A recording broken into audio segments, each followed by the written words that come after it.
that don't sound good.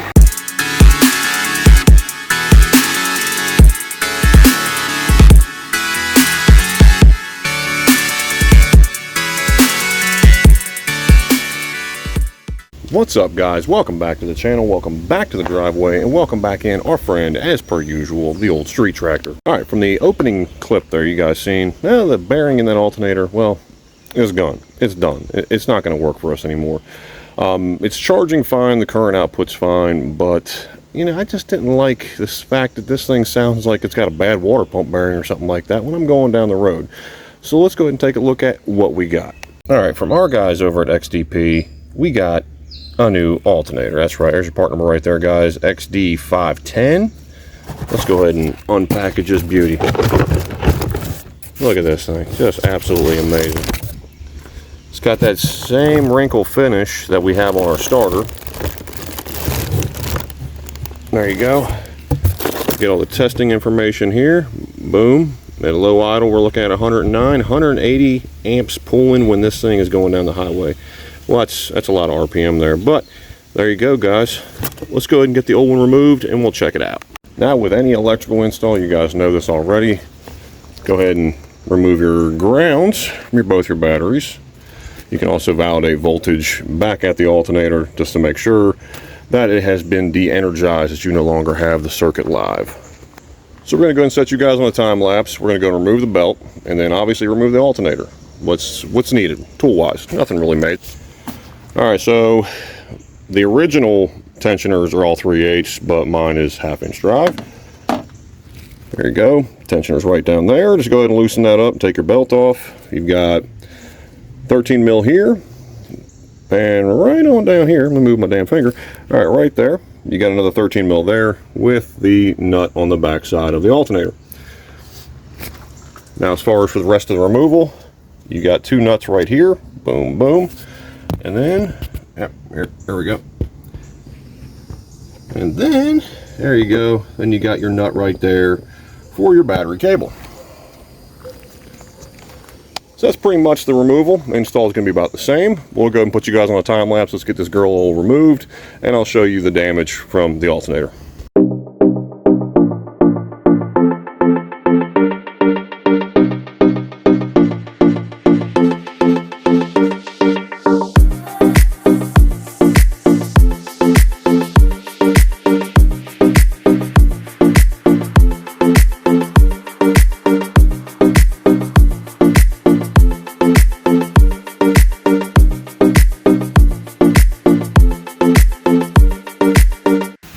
So here's your comparison right there, guys. Sorry about the leaves falling.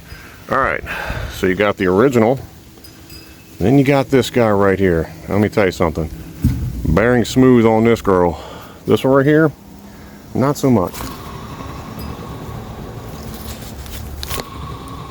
don't know if you guys can hear it, but she don't sound that great. So, aside from the aesthetics, there's a lot of advantages to going towards this guy right here. Let's go over that real quick and then we'll install this old girl. Alright, so unlike a lot of those reman alternators you're going to get from your AutoZone, your Advance, and your CarQuest and stuff like that, these guys right here, all new components in this guts. Everything you see here is all new. It's not reman components, it's not reusing bearings, it's not even reusing the pulleys. I mean, high quality, 170 amp alternator. That's right. Now, in some cases, you may have to go to a larger gauge wire. If in turn, I think there's another option there where you can get more current output. So if you got subs, lights, and stuff like that, might not be a horrible idea to go ahead and upgrade your alternator wiring. Me, on the other hand, I don't have anything really aftermarket except as far as gauges and stuff like that. That's really all I've got. And really didn't have a charging issue, just had the issue with the bearing going bad. Now, aside from that, you get a 1-year warranty just like the starter I put on my truck. So, you know, I've got confidence there. So within the year, that goes bad, I call the boys up at XDP. Hey, alternator's trash, he's not charging, whatever. So we're going to go ahead and do the install, and then we'll go ahead and test it out. We'll check the current, and then we'll obviously make sure this thing doesn't sound like a bad bearing anymore. Stay tuned. One more thing of note, and I just want to go ahead and put it out there.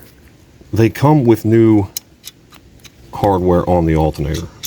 I don't know if it's just me or I've just seen it over the years, you get all new hardware. Now you get a reman one, not getting all new hardware. You're having to reuse it, and sometimes you happen to drop it into the truck. You can't find it. It's somewhere in the gravel. I don't know. But that's one thing also I love about this stuff. They send you everything you need if you still have the hardware for mount it. Aside from that, everything's there. You don't have to reuse anything. You don't have to worry about corrosion. None of that. So just another benefit.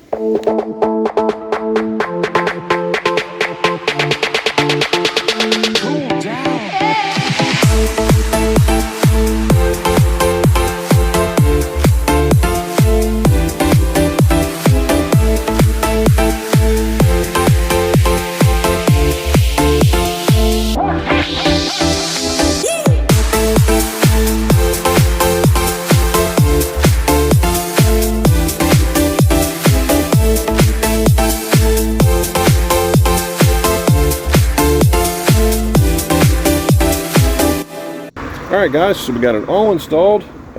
Just go ahead and go back over the torque procedure on these. Nothing really major. 30 foot-pounds for the alternator mounting bolts. That's it. So we're going to go ahead and get this thing fired up. We'll give it a couple revs just to make sure everything's burnt in. And then we'll check the current coming out of it, and we'll make sure that everything is charging as it should.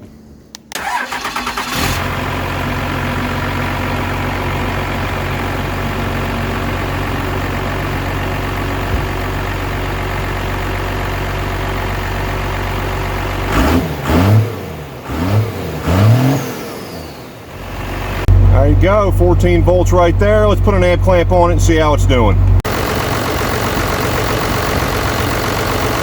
Alright, so right now with everything loaded, as you guys, wipers are on, lights are on, AC's kicked in. We're roughly about 17 to 20 amps. Got to burn this thing in a little bit more, make sure it keeps charging well. Aside from that, still holding at 14 volts, so let's go ahead and see what happens next. Alright, so one last check I like to do anytime you do an alternator, obviously, is check across the batteries, see what the system voltage is after a few minutes, and keep that amp clamp installed on there. And just to validate what your actual current is if there is a parasitic draw. Now, in most cases, you want to go ahead and use a micro or a milliamp clamp for the situation, where you can actually validate all the way that you're having less than a 0.04 milliamp draw, because again, anything over that will kill a battery overnight. Alternators can every once in a while create a pathway to ground. Again, something they've probably checked in the factory, but just wanted to make sure before I send it out and say that this thing is good to go. Alright guys, so I'm going to go ahead and finish off the video here. Everything so far seems to be checking out fine, charging well, no more bearing noise, no more rattle out of the alternator. I think it's just a complete win. Is it worth the money? Yes. Can you go buy a reman alternator or something like that from a parts store, cost you a little bit less?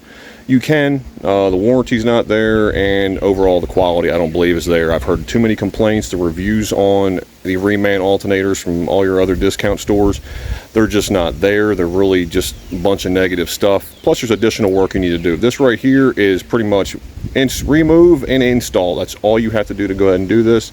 So hopefully you guys found this informative. Do what you guys always do. Like, share, subscribe, P-Pump the world. All the links will be down in the description for this XDP alternator. And I'll see you guys in the next video.